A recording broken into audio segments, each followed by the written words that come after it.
try to be useful. Do things that are useful to your fellow human beings, to the world. It's very hard to be useful. If you can live a useful life, that is a good life. A life worth having lived. I think certainly being focused on something that you're confident will have high value to someone else, and just being really rigorous in making that assessment, because people tend to, a natural human tendency is wishful thinking.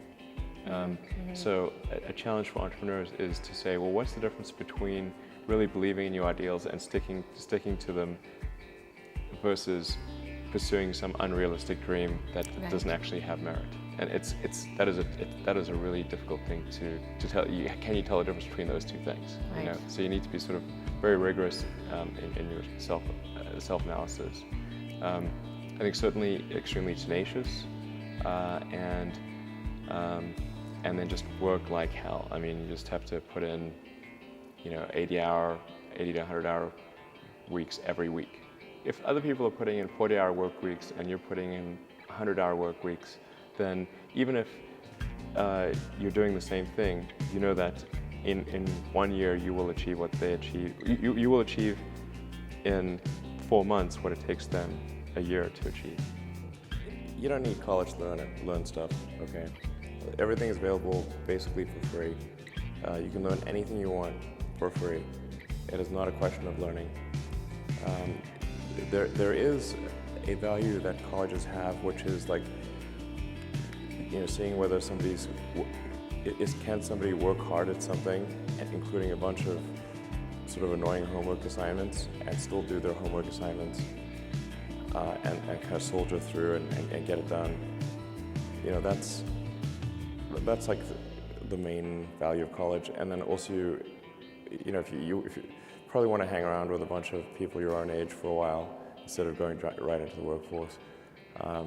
So I think colleges are basically for fun and to prove you can do your chores, but they're not for learning.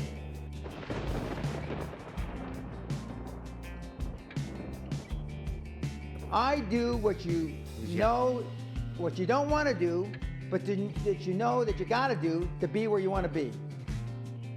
It's bloody hard to be a high-performance person. It's bloody hard, and any person that tells you any different is full of shit. How many people listening to this today practice being successful today? Through affirmations, through going to the Rolls-Royce dealer, maybe Lamborghini, maybe something else. In my particular case, it was Rolls-Royce. And within a year of me going to the Rolls-Royce dealer, I had a Rolls, okay? Within 19 months of me dreaming and adding it to my goals, a castle on an island, I own Guthrie Castle. Go to stores you can't afford. Okay. Go hire lawyers you can't afford. Go to the big four accountants with a business idea. The first couple meetings are for free. Jettison probably a lot of the people you hang around with. If you have poor public speaking skills, join Toastmasters. Most people procrastinate because they're unsure, so just do it. Well, if I don't have what I have in my head, then I would say just fail. Just a lot of people get analysis paralysis, and they'll just sit there and they'll plan their first video for 3 months. And I'm any of you listening, especially if you have 0 videos on your channel, your first video is not going to get views. Period. It's not. Your first 10 are not going to get views. I can very confidently say that. So stop sitting there and thinking for months and months on end, and just get to work and start uploading. All you need to do, this applies to people who have not uploaded videos but have dreams of being a YouTuber, is make 100 videos and improve something every time. Do that. And then on your 101st video, we'll start talking, maybe you can get some views. I'm coming more from the frame of mind of an entrepreneur, someone who's really obsessed with business building. For me and a lot of my friends and people I hang around, what brings us happiness is winning and building companies and changing the world. That is fun. It's a complex problem you can wake up every day, and it gives you something to obsess over and devote your life to, where it's just having money doesn't,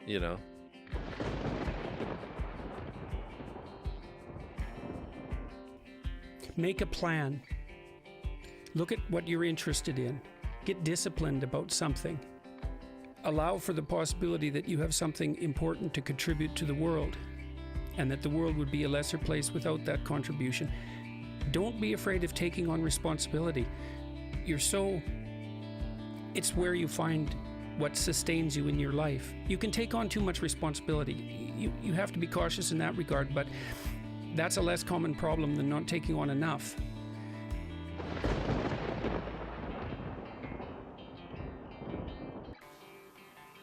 And most smart people, they always want to do successful things, quick, easy things. And I think it's not easy to be successful quickly. Every time, everything we do, we prepare for 10 years. I know I'm not smart. If we want to be successful, we have to win 10 years later. If we want to be successful, we have to work with smart people. If we want to be successful, we should make a lot of mistakes and never give up. A lot of people, they make mistakes, they have a problem, they give up. We never give up. We learn from mistakes. Those people who fail always think, it is my fault. I did not do it properly. I should change here or change there. These guys have opportunities. So I learn a lot from those people who fail. I learn a lot from those people who made mistakes.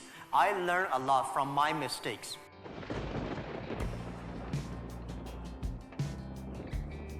In order to be successful, and you people are well on the road to success, you have to find out what makes you excited, what makes you want to get up each morning and go to work.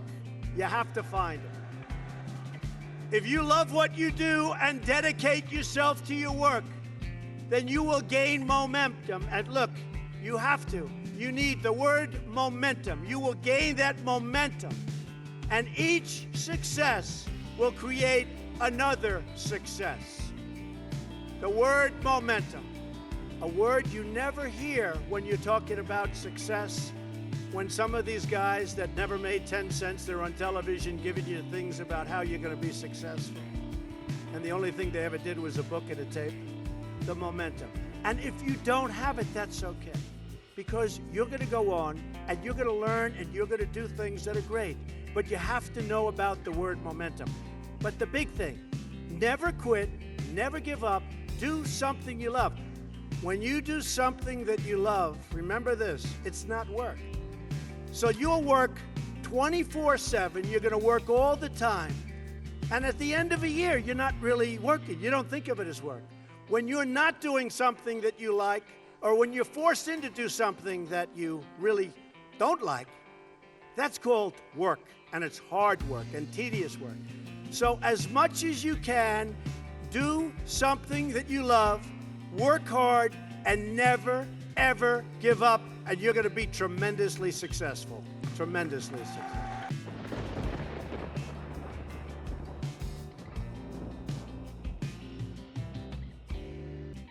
People say you have to have a lot of passion for what you're doing, and it's totally true. And the reason is because it's so hard that if you don't, any rational person would give up. It's really hard, and you have to do it over a sustained period of time. So if you don't love it, if you're not having fun doing it, and you don't really love it, you're going to give up.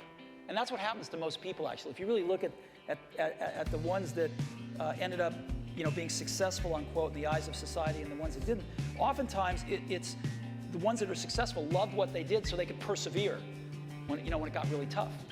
And the ones that didn't love it quit because they're sane, right? Who would want to put up with this stuff if you don't love it? So it's a lot of hard work, and it's a lot of worrying constantly. And if you don't love it, you're going to fail. So you got to love it. You got to have passion.